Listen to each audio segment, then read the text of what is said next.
Hallelujah, सब कुछ है मसीह की प्रेज़ द लॉर्ड। मेरा नाम पॉल तारिक खान है और फिर एक नई वीडियो में आपके सामने आया हूँ। हमेशा की तरह वीडियो में वचन में जाने से पहले कुछ बातों को शेयर करना चाहूँगा।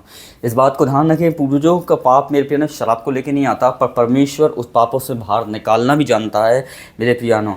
थंबनेल टाइटल देख के समझ गए होंगे किस टॉपिक विषय के बारे में बात कर रहा हूँ मैं, और वो टॉपिक वो विषय है मेरे प्रिय भाई बहनों कि आज हम बात करेंगे कि पूर्वजों के पाप से कैसे छुटकारा पाया जाया जा सकता है। लिखा है, अगर हम पढ़ते हैं व्यवस्था विवरण 124 का 24वां अध्याय का 16वां वचन, तो ये वचन इस प्रकार स्पष्ट करता है कि प्रत्येक व्यक्ति को अपने ही पापों के लिए दंडित किया जाएगा और माता पिता के पापों के लिए संतानों को दोषी नहीं ठहराया जाएगा। यहाँ परमेश्वर का एक वादा है कि क्या है कि जो पाप करेगा उसको क्या करेगा, वो उस पाप का अपने आप ही भार उठाएगा, पर उसकी संतानों को दंडित नहीं किया जाएगा। और आगे अगर हम पढ़ते हैं मेरे प्रिय भाई बहनों, तो निर्गमन अगर 20:5 में हम देखते हैं, ये वचन बताता है कि परमेश्वर मुझसे बैर रखने वालों के बेटे पोतों और पोती पोतों को भी कि पितरों का के पाप का दंड देता है, उनके पोती पोती। एक जगह परमेश्वर कह रहा है मेरे प्रिय भाई बहनों कि क्या है, उनके जो बेटा बेटी हैं उन्हें दोषी नहीं ठहराया जाएगा, जिनका दंड है उन्हें ही मिलेगा। पर एक जगह हम देखते हैं मेरे प्रियानों कि लिखा हुआ है, परमेश्वर कह रहा है कि परमेश्वर जो मुझसे बैर रखने वालों के बेटों को, जो बैर रख रहे हैं परमेश्वर से, परमेश्वर का बैर रखने का मतलब क्या है? परमेश्वर से बैर रखने का मतलब है उसकी आज्ञाओं को ना मानना। अगर आप उससे बैर रख रहे हैं तो उसका एक साइन है कि आप उसकी नहीं सुन रहे हैं। जो उसने आपसे कहा है उसको आप इग्नोर कर रहे हैं। लिखा है सब, अगर हम नए नियम में पढ़ते हैं कि पवित्र आत्मा की जो निंदा करता है उसको क्षमा नहीं किया जाएगा। निंदा कब करते हैं? जब आप उसकी अनसुनी करते हैं। और वो एक मेरे प्रिया वो, और पूर्वजों भी यही किया। जो हम पूर्वज थे, जो बुजुर्ग थे मेरे प्रियानो, बीते दिनों में परमेश्वर उन लोगों ने भी यही किया था। इजराइल में जब वो मिस्र से निकले थे तो वो बार बार मिस्र की ओर जाते थे। इससे उन लोगों ने क्या कमाया? एक शराब कमाया। जिस कंट्री से, जिस देश से, जिस मुल्क से खुदा निकाल के लाया उन्हें उस गुलामी से और कनान देश देने का वादा किया, वो फिर वहीं जाने का क्या कर रहे हैं? वहीं जाने की इच्छा को प्रकट कर रहे हैं, वहीं जाने की जिद मचा रहे हैं। और ये परमेश्वर के अगेंस्ट उन लोगों ने काम कर दिया। और इसको हम देखते हैं, इससे क्या आया? एक शराब आया मेरे प्रिय। शराब ये था कि वो कनान नहीं पहुंच पाए और उन लोगों ने बैर रखा, पर जो उनकी पीढ़ियों ने भी परमेश्वर से बैर रखा। अब मैं आपको एक क्लियर करना चाहूँगा एक बात कि एक जगह परमेश्वर कह रहा है कि उनके नाती पोतों को दंड दिया जाएगा और एक जगह कह रहा है परमेश्वर नहीं दिया जाएगा। पर यहाँ हम क्लियर देखते हैं कि इन दोनों बातों में हमें एक फ़र्क दिखाई देता है। परमेश्वर एक जगह हाँ कह रहा है और एक जगह ना कह रहा है। तो हाँ उनके लिए कह रहा है मेरे पियानो, उनके लिए कह रहा था परमेश्वर, जिन लोगों ने क्या करा, जिनके बाप दादा ने भी परमेश्वर की नहीं मानी और उनके नाती पोतों ने भी परमेश्वर की नहीं मानी, तो उनके नाती पोतों पर भी उनका श्राप आया। पर मेरे प्रियो, उनके बाप दादों ने भले ही परमेश्वर की नहीं मानी, पर उनके नाती पोतों ने परमेश्वर की मानी, उन पर नहीं आया मेरे प्रियो। इसलिए हमारे पूर्वजों के पाप हम पर कैसे हम बच सकते हैं मालूम है? आप पूर्वजों के पाप खाली दान और अपने दान को देने से नहीं बच सकते हैं। खाली चर्च की सीट पर जाने से नहीं, बैठने से नहीं बच सकते हैं। खाली संडे के संडे मेरे प्रियानो एक परंपरा को निभाने के लिए चर्च को अटेंड करने से नहीं बन सकते हैं। पर मेरे प्रियानो, हम तब पूर्वजों के पाप से बच सकते हैं जब हम परमेश्वर की उन बातों को मानना शुरू करते हैं। इस बात को ध्यान रखें मेरे प्रिय भाई बहनों। और जब तक आप परमेश्वर की अनसुनी करते हैं तो मेरे प्रिय बहनों आप एक शराब में जाते हैं।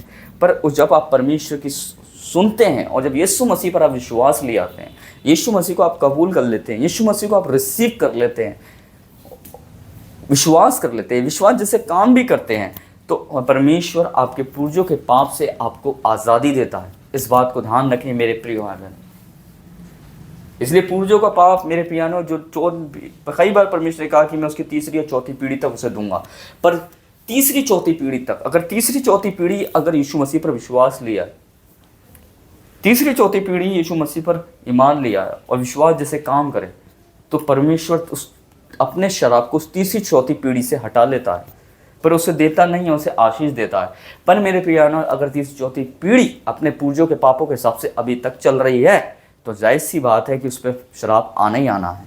पर आप शराब आते कैसे हैं? शराब मेरे प्रियानो आज्ञा ना मानने के कारण आते हैं। शराब मेरे प्रियानो जो वाचाएं परमेश्वर ने हमसे ठहराई हैं उसको आप पूरा नहीं कर रहे हैं, तो जब ये आते हैं, जो विधि परमेश्वर ने ठहराई हैं आप उसको पूरा नहीं कर रहे हैं, इस वजह से भी पाप आते हैं मेरे प्रियानो। इसके कई रीज़न होते हैं। आप एक पाप बार बार कर रहे हो, इससे भी श्राप आते हैं। प्रभु भोज का हिस्सा ना लेना, इससे भी पाप आते हैं। मेरे प्रिय बहनों, ऐसी कई अभी तक आपने बैप्टिज्म नहीं लिया, विश्वास कर लिया, इसके कारण भी हमारी ज़िंदगी में श्राप आ जाते हैं मेरे प्यारों। और मेन कारण जो होता है वो ये होता है कि यीशु मसीह पर जब विश्वास नहीं करते हैं और आप उसका इनकार करते हैं, तो मेरे प्यारों इससे भी हम दंडित और श्रापित हो जाते हैं। इस बात को ध्यान रखना, क्योंकि मैं आपको बताना चाहता हूँ कि पृथ्वी श्रापित है। जब आदम ने पाप किया तो पृथ्वी श्रापित हुई, पर स्वर्ग आशीषित है मेरे प्रिय बहनों। मैं आपको बताना चाहता हूँ, पर धन्य वे लोग जो विश्वास योग्य हैं खुदा में मेरे प्रियानों। खुदा उनकी ज़मीनों को आशीषित कर देता है मेरे प्रियानों। लिखा हुआ है एक जगह कि परम धर्मी के घर में बहुत से तेल पाए जाते हैं और बुद्धिमान के घर में क्यों पाए जाते हैं? क्योंकि परमेश्वर ने आशीष दी है। पर श्रापित है जो मेरे प्रियानों उसके घर में नहीं पाए जाते हैं। तो मैं देखता हूँ, अगर मेरे प्रियानों लिखा हुआ है यीशु मसीह ने जब एक अंजीर का पेड़ देखा तो उसे शराब दिया कि अब से तुझ में फल ना लगे, क्योंकि बहुत समय से शायद यीशु मसीह उसे चेक कर रहा होगा कि उसमें फल आ जाए। पर एक समय ऐसा आया कि यीशु मसीह ने कि आज जिस दिन पर यीशु मसीह की खाने की इच्छा हुई फल की, और जब प्रभु उससे मिलने गया तो उसमें फल नहीं थे।